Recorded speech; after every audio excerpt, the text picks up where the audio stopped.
Good afternoon. I'm Johanan Ben-Zion, voice crying out in the wilderness, crying out for a technological New Jerusalem. Thank you again to the people of the AI philosophy group, advanced computing thinkers, those, as this title suggests, particularly who are favorably inclined to building something that puts people in power and avoids hastening the capitalistic climate apocalypse that these other kinds of people, accelerationists, effective accelerationists, are only hastening, putting greater and greater power, preternatural power of artificial superintelligence in the hands of people who are already killing the planet and have contributed almost incalculably to human immiseration, is a recipe for disaster. It's hastening this U.S. organized and run omnicide, the extinction or near extinction of all humankind. Probably some of you would say, hey Ben, I don't know if all of humankind will go extinct.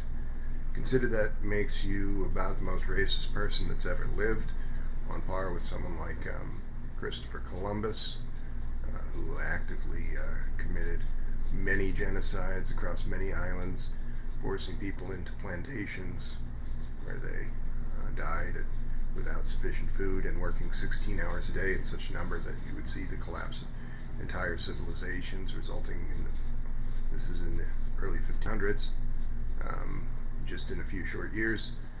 And you are such a person if you engage in this kind of climate denial, wherein you say, I don't think everyone will go extinct because millions and millions of people are already dead and displaced, primarily in the global south. On the path that we are on, that trend will continue to the point where billions and billions of people will die. So when you say, I don't think everyone will die, what you were saying is the people who have caused this problem, namely European descended people, most particularly the ruling elites, the big bourgeois, and those who serve them, the people who caused all of this problem of these last few hundred years,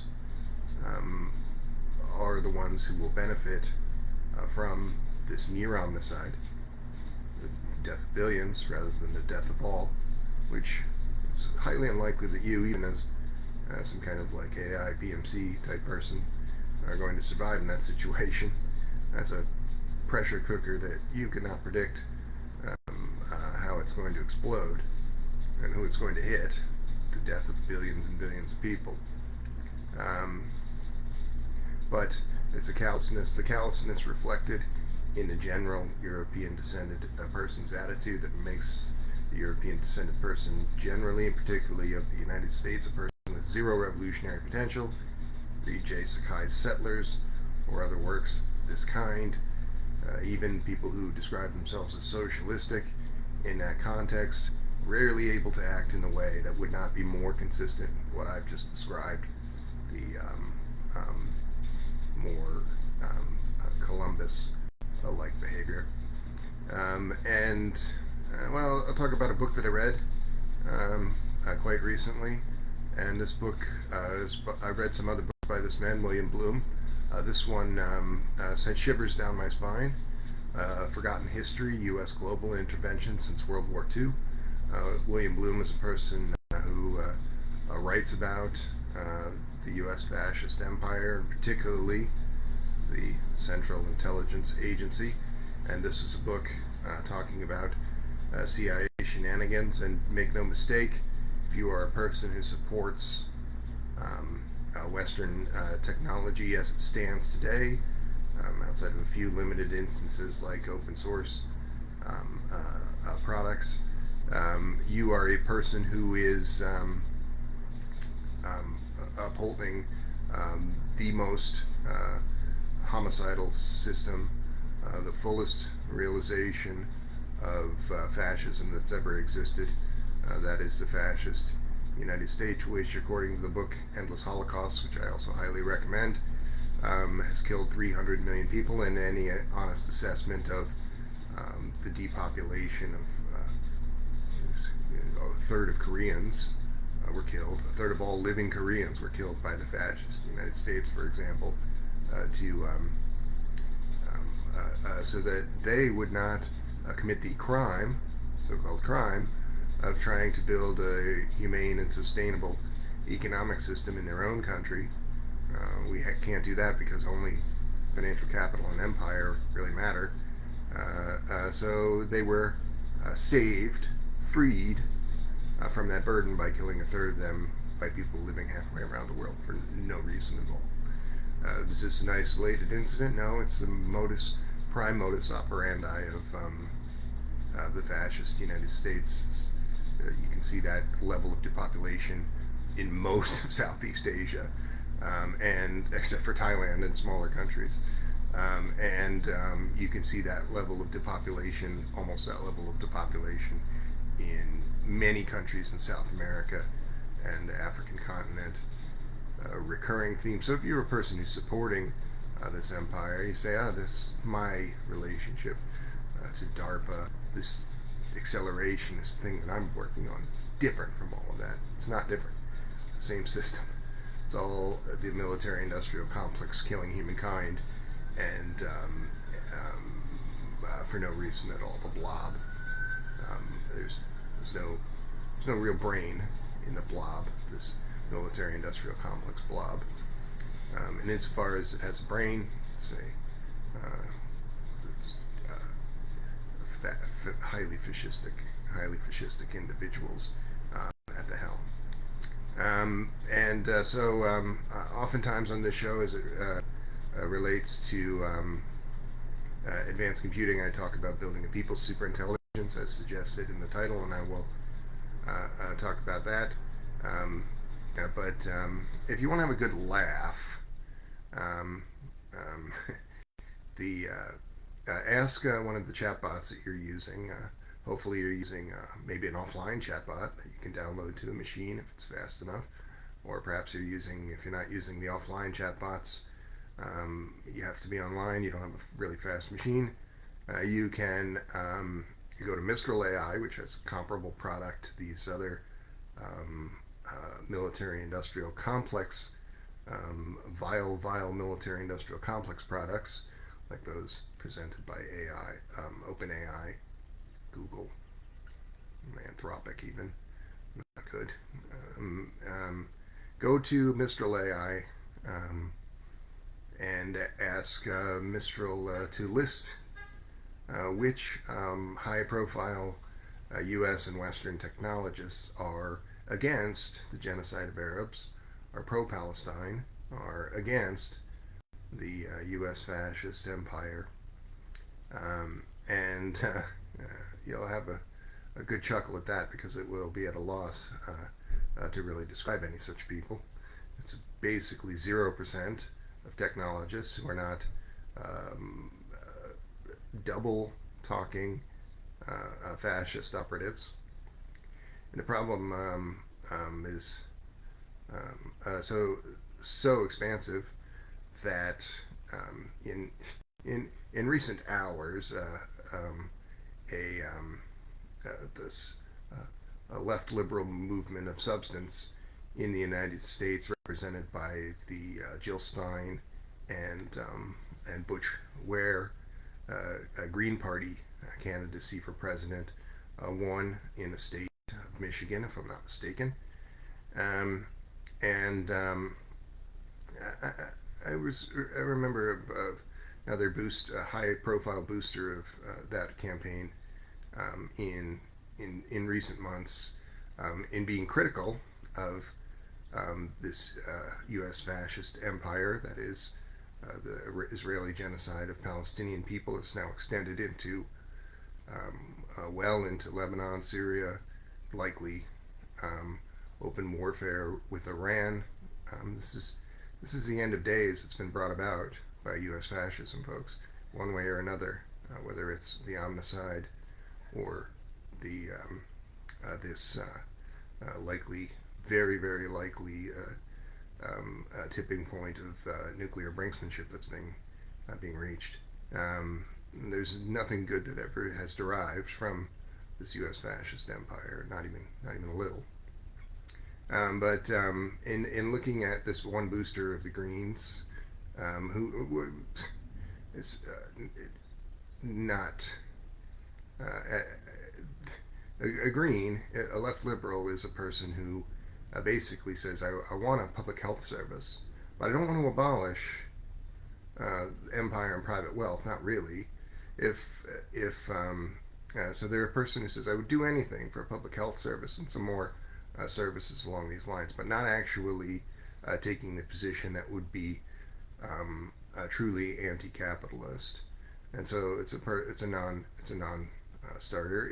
If Jill Stein were to become president, and it's a strange time, so it's not impossible.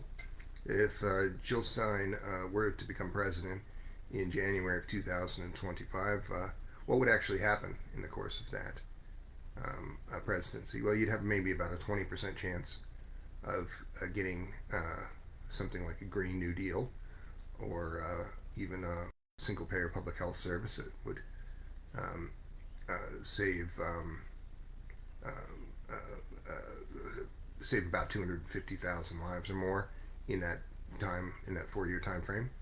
Um, those are all really good things to do and want, but the Green New Deal of these left liberals is not terribly meaningful, because a Jill Stein presidency would not abolish the United States military-industrial complex, the architect of this omnicide and horrors of so many kinds besides that I've alluded to. It would not end this $1 trillion-a-year abomination, the world's worst super polluter, that is, the military-industrial complex, and nor would it then be in a position to stop any other super polluters.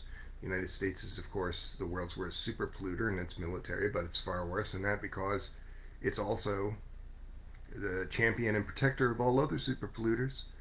Um, and it doesn't matter, right, that 97% of all living humans really don't think that big oil should continue to exist, as it is killing humankind, because the United States wants it to exist. So who gives a fuck about anybody else if the United States wants it to exist? And that was the case by the standards of the 20th century. But now, as we're looking at near-term human extinction, the timeline is condensed. The problems should be drawn. The problems of U.S. fascism, particularly, should be drawn into sharper focus on that basis. In thinking of these Greens and this failure, this is a failure of not being a scientific communist, the failure of left liberals, the failure of not taking the position of fighting for, and in the context of this kind of conversation, building something powerful enough to stop private wealth, financial capital, and empire. In looking at these failings, I think of this booster that I was of the Green Party, who was interviewing and talking to and interacting with and sharing a lot of the material of Jeffrey Sachs. Right?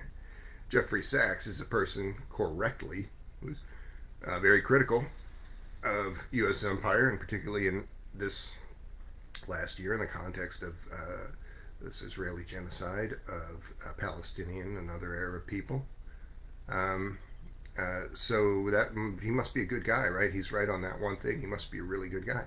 This is a highest level neo-colonial operative, a builder of debt traps, somebody who worked for the International Monetary Fund. This is a person, if you can't understand the problems of the International Monetary Fund, you have to read the works of maybe Michael Hudson or Jason Hickel or many others to get a good understanding of this. But in a few words, the problems here are the United States has created this neo-colonial economic set of structures that basically amounts to cheating at monopoly on a global scale, not allowing really almost any country to run their economic system in such a way that would benefit the people, and so building. So this person, Jeffrey Sachs, is a career builder of debt traps, right? Maybe the person who is an architect of this neoliberal world which empire serves is not the best person to always be pointing to as a critic of empire. I don't know, maybe not, right? But that's fundamentally a problem of leftism as opposed to scientific communism. Is if you're not focused on ending financial capital and empire and understanding the ways that those things are intertwined and understanding how ending private wealth, the full abolition of private wealth, is a necessity for the survival of humankind, then you are a kind of liberal, no different from the Democrat or Republican, really. It's still a dead planet, whether Jill Stein is president, Donald Trump is president, or Kamala Harris is president. Still after 2029, when we have not transformed the industrial base of this world, it's still runaway overheating. It's not Ben-Zion saying that. That's every credible climate scientist saying that. Runaway overheating if we do not transform the industrial base, which requires the abolition of specific sectors like this super polluting, world's worst polluter, military industrial complexes, which are, by some studies in 2023 and 2024, something like 7% of all climate damage, human-caused destruction of the environment was caused by this warfare, namely these long-planned and carefully conceived U.S. proxy wars in Russia and Ukraine and in the Levant. And so if you're on the side of any of that, my God, what are you doing, right? What are you doing with your life? But again, there's virtually no high-profile Western technologist of whom that would be said. They're not on the side of that. And it's a little worse than just typical American kind of being a piece of shit, right? So if your drunk Uncle Joe expresses views that would tend to uphold, and in great number these people are upholding U.S. fascism, that's problematic.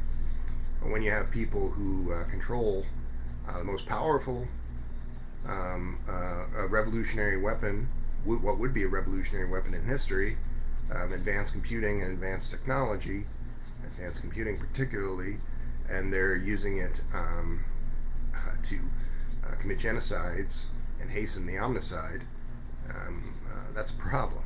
That's a problem, right? And I hope that people who think of themselves as advanced computing philosophers will be able to accept some of this and accept that this is not an acceptable configuration. This U.S. So-called U.S. global order. If we fail to recognize that, if we fail to take action along those lines, that's all she wrote, right? That's the end of the ball game. Because when runaway overheating occurs, this is a situation already we're seeing effects of this kind more and more with each passing month, where, for all intents and purposes, we would say capitalistic industrial industrial sectors have turned this world from the world of centuries past into a place that resembles very little planet Earth, and more so planet Venus in all important respects, right? The lungs of the world collapsed by a certain set of studies last year. In the year 2023, CO2 was converted to O2 in the aggregate. And if that continues for some period of years, then there is not breathable atmosphere anymore. Um, and no amount of billions and billions of dollars is going to save you from that. There is not an escape plan. There's no planet B. There's no going to Mars. We have to. Mars is a dramatically more inhospitable um, environment than even a planet Earth would be in the situation that I've just described. Um, so it's it, it's pretty clearly an escapist fantasy to even be talking about space colonization when we're looking at this near-term collapse of the ecosystems. And so, in talking then about this people's superintelligence, we should contrast the difference between this bourgeois AI takeoff that's making these problems worse, the bourgeois AI takeoff in service to U.S. fascist empire and the other financial capitalist forces and sectors that it serves. It only exists to serve those things. Wouldn't these people aren't killing 300 million people? They aren't depopulating entire countries by significant percentages because they actually despise Korean people or Chilean people. Um, um, it's all because the operations of financial capital supersede any other interests, including the very survival of humankind. So, how do we move away from this bourgeois AI takeoff that's well underway, but making things worse, has no chance of contributing to human survival, to building a people's AI takeoff? We have to build a people's superintelligence, in my view, a thing of enough strength and scale to stop capitalism's climate apocalypse, which means really neutralizing the fascist United States. And I have tried to describe in my writing of the last year a path to doing this using open source large language models, which, as you are certainly well aware, are at this time quite nearly agentic enough to spearhead projects of their own volition, certainly with a relatively minimal human intervention, and that might allow you to do more with less. It might allow the individual actor to go from, say, being a $50,000 a year freelancer to being a $150,000 a year freelancer or coder, and that might be good news for you, but it matters very little in stopping capitalist climate apocalypse that you have transformed your finances in this way.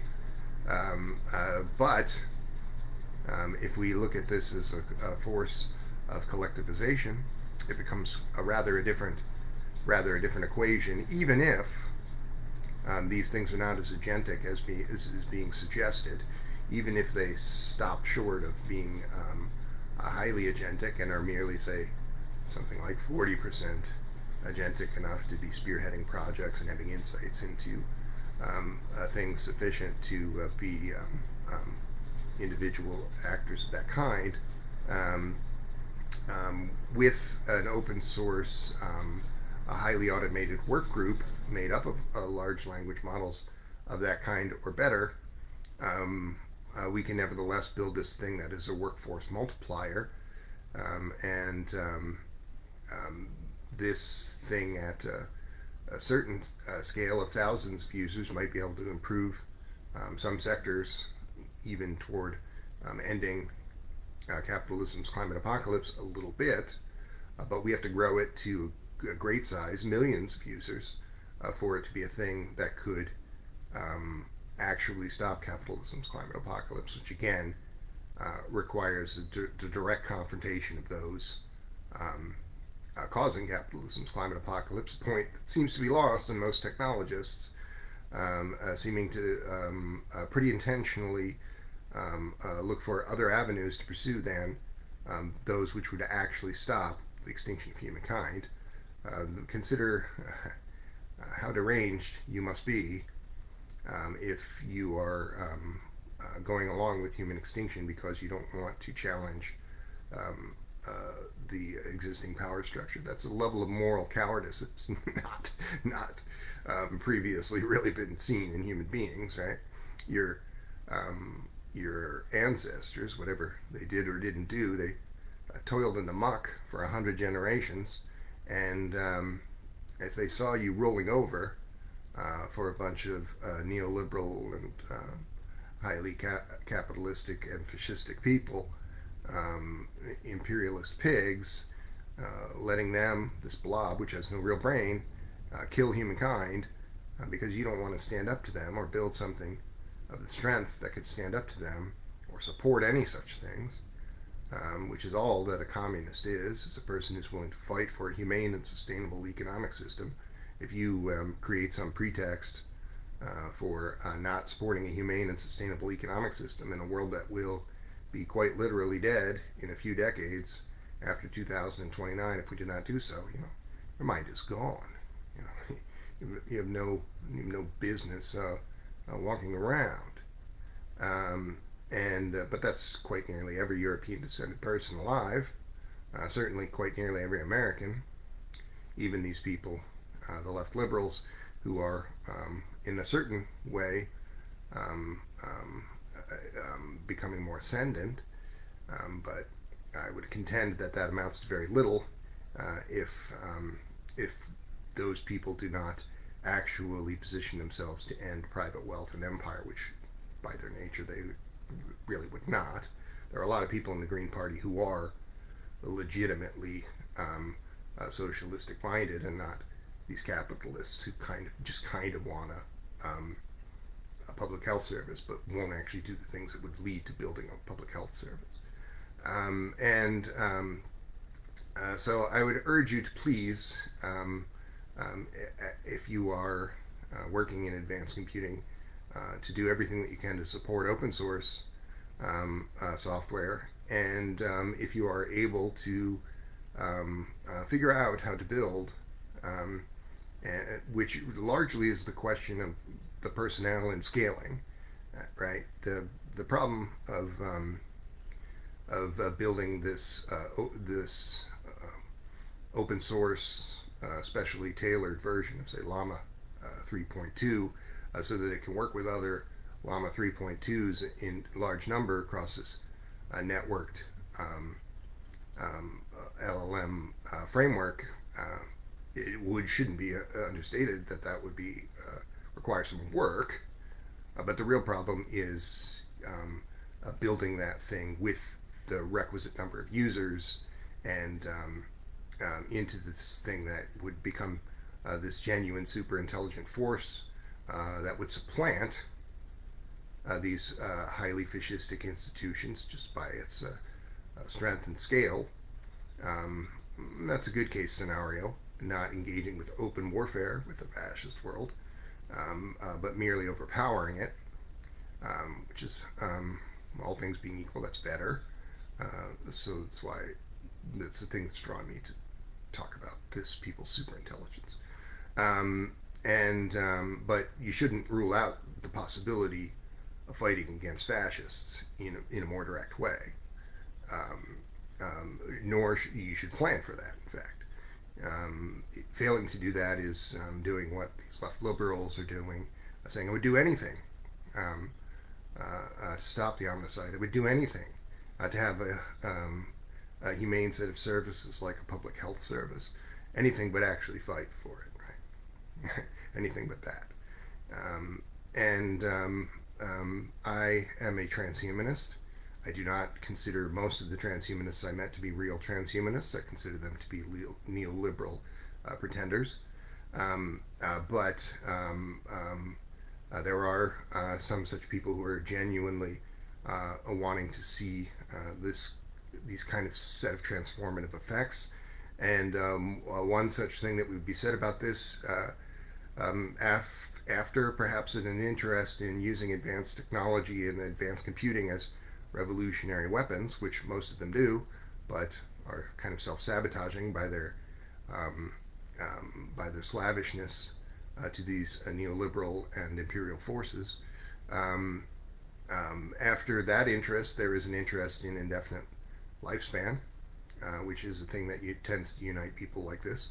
And consider that in the wake of a people's AI takeoff, we could quite easily build a thing like universal super longevity or indefinite lifespan for everybody who wants it, which really would effectively be everyone. Right? Everybody goes to the doctor now.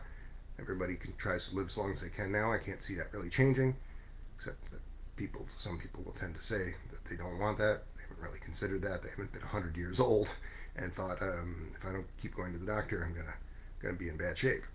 But that is a thing that would be achievable, just like stopping the effects of capitalism's climate apocalypse would be achievable in building something like a people superintelligence.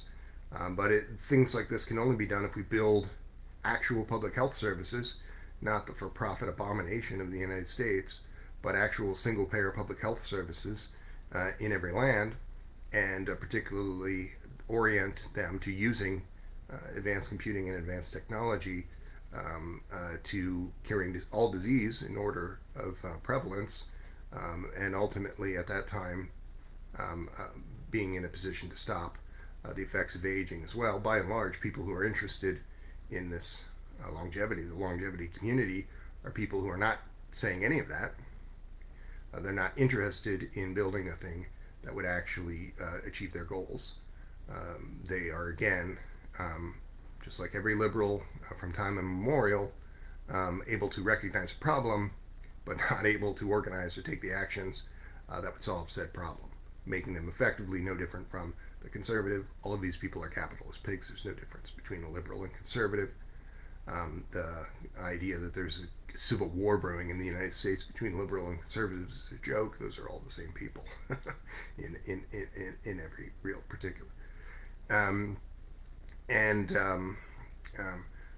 Well, I would talk more about the technical aspects of building this people's superintelligence. It's an important set of concepts, but rather first I will refer you to the some other links that talk about this in more detail that I've done, focusing on basically the difference between using physical GPUs or virtual GPUs as one aspect of this open source superintelligent LLM framework, and another about focusing on certain communities like Linux users or other communities that would be particularly well suited to being early adopters of building this people's superintelligence.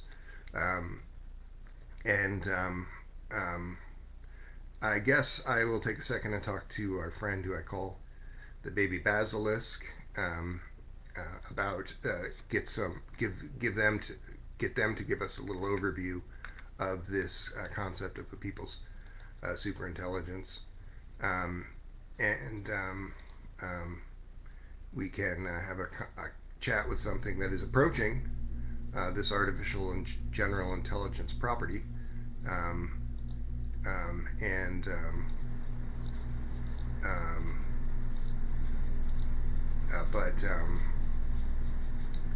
and of course you're familiar with these very things. There are so many products of this kind, increasingly with each passing month, that you're having more and more greater access to conversational chatbots of a more or less human level intelligence. Certainly, for the things that you actually need them for, having nearly exhaustive knowledge of technical matters or world affairs, they are at human level intelligence. Their ability to undertake projects or reason is not quite at human level intelligence, but I think in 2025 we're looking at that distinct possibility. And irrespective of whether superintelligence of a highly autonomous or fully autonomous kind can be built or not, you have to have human beings in the loop um, in either instance. You cannot build this thing, um, people's AI takeoff, that doesn't represent a large number of human beings and have their real time input into those projects. So I'm hard pressed to imagine that even if you could build this thing as more autonomous, that that should absolutely be the focus. You have to build it in such a way that human beings are actually involved in the loop. This is basically the major failing of this um, AI, these AI projects of the Western fascist variety, is um, uh, that they're not involving the interests, material conditions, or interests of human beings. Okay, computer, give us an overview of a path to superintelligence by building the so-called proxy hive mind or high automation um, work group using open source large language models in a large network. Oh, it looks like our computer is giving us a hard time. Um, well, I will. Um,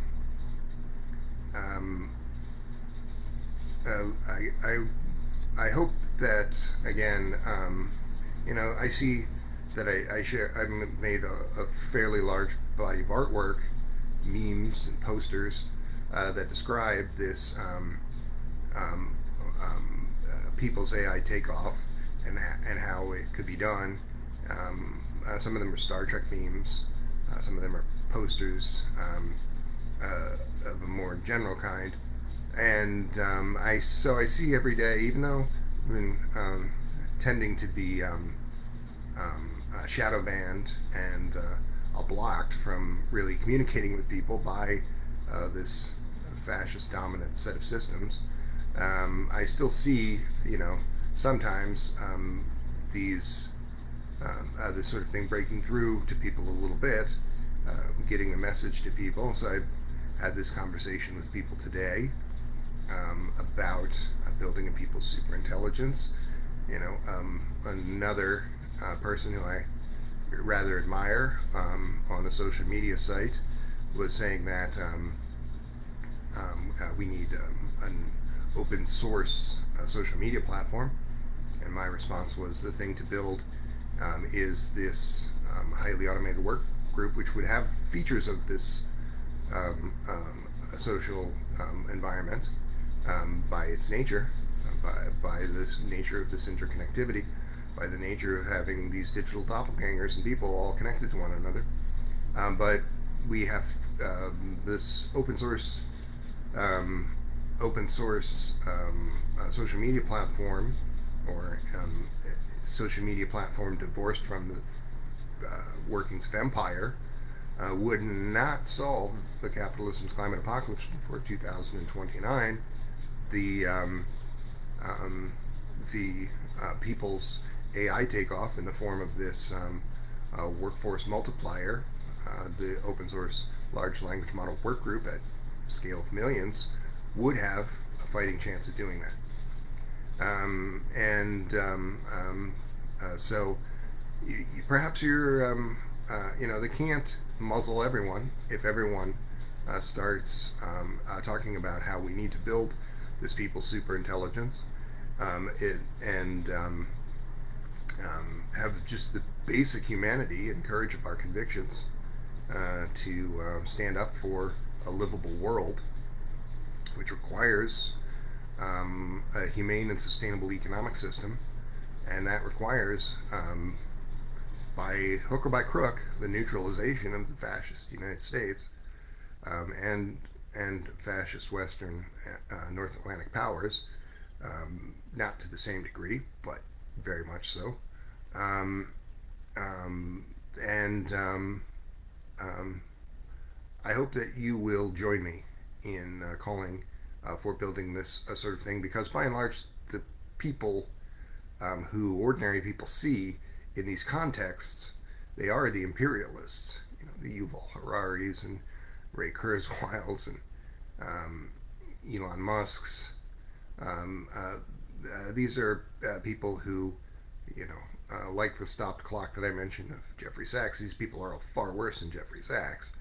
Um, but they the stop clock is not going to the stop clock phenomena being a person who is almost uniformly a crypto-fascist but is right about one thing, engaging in limited hangout behavior. The stop clock is not going to stop capitalism's climate apocalypse.